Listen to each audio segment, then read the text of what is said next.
So fall is finally here and it is pumpkin month.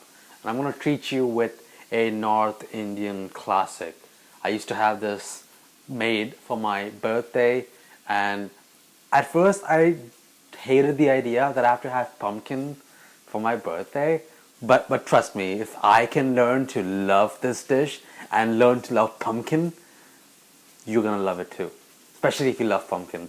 And this is gonna be just a really wholesome vegetarian and I think even a vegan dish. I'll just make sure before I put that out there. So start by adding some ginger, garlic and chilies with some water into a blender and then puree that until completely smooth.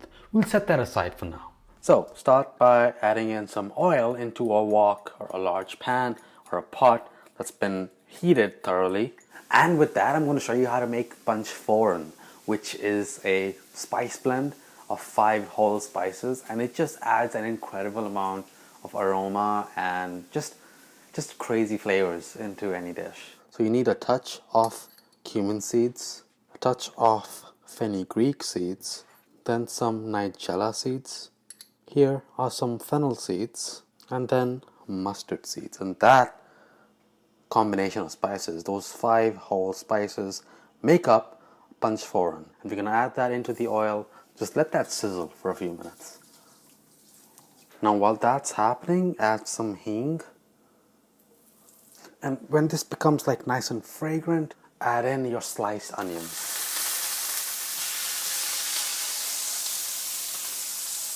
Mix that up. This for me is just true rustic North Indian cuisine, and its fragrance, it just takes me back. Now while that's sizzling, let's take a look at our pumpkin, and I'll show you how to cut this, starting with that hard exterior.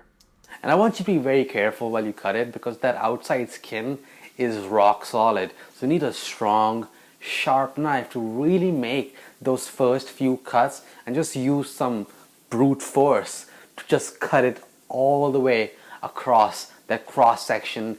And then you'll see a bunch of fiber and seeds in the inside. So just take that all out with the help of a spoon. And once you've taken some of that pumpkin out and you've exposed that soft inner flesh, if you need more pumpkin for your recipe, it's just so much easier to cut it because you don't have to go directly into that hard skin first.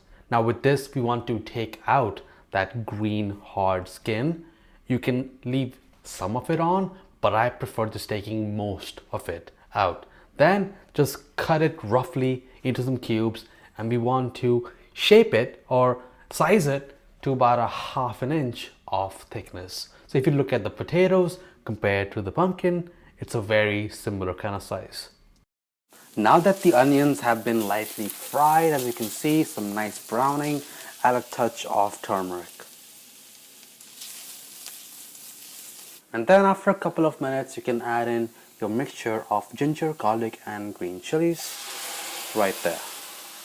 And as soon as that hits the pan, oh, that aroma is just to die for. Like you knew something tasty was being made in the kitchen when you would just have uncontrollable sneezes, because the combination of these ingredients was just being roasted away just to create that incredible flavor profile in any dish that this combination was used in. So stay tuned for that. So you want to cook this and keep stirring from time to time. Now when this mixture has become thick like this and it's just sizzling away, add in some ground coriander and some garam masala as well. And really just continue cooking, because right now this is just our base, our masala, and we want to cook this out so that we have no rawness of that spice in our final dish. So you can see some of these bits are sticking, so we don't want that to burn. So just add a splash of water, release all that, and then just continue to cook. So can you see that there's some bits of oil that are being released on the edges? That's when it's time for the next step. You can add in your potatoes. Toss to cover this with that masala. Then add in your pumpkin or kohra or kaddu, whatever you want to call it, into your wok. Again, toss until all those veggies are coated Now as they start to cook, add in your salt, mix it again, add just about a cup of water, give it another mix, and you can now turn down the heat and cover your pot. So it has been just around 15-20 minutes and you can see how this is looking now. Now I kept stirring it every couple of minutes, every 5 minutes. So to check if the potatoes are cooked, just grab a potato. There's still a bit of resistance. The edges are fine, but the center is still kinda hard. Still needs a few minutes. This one was good. Just a few minutes.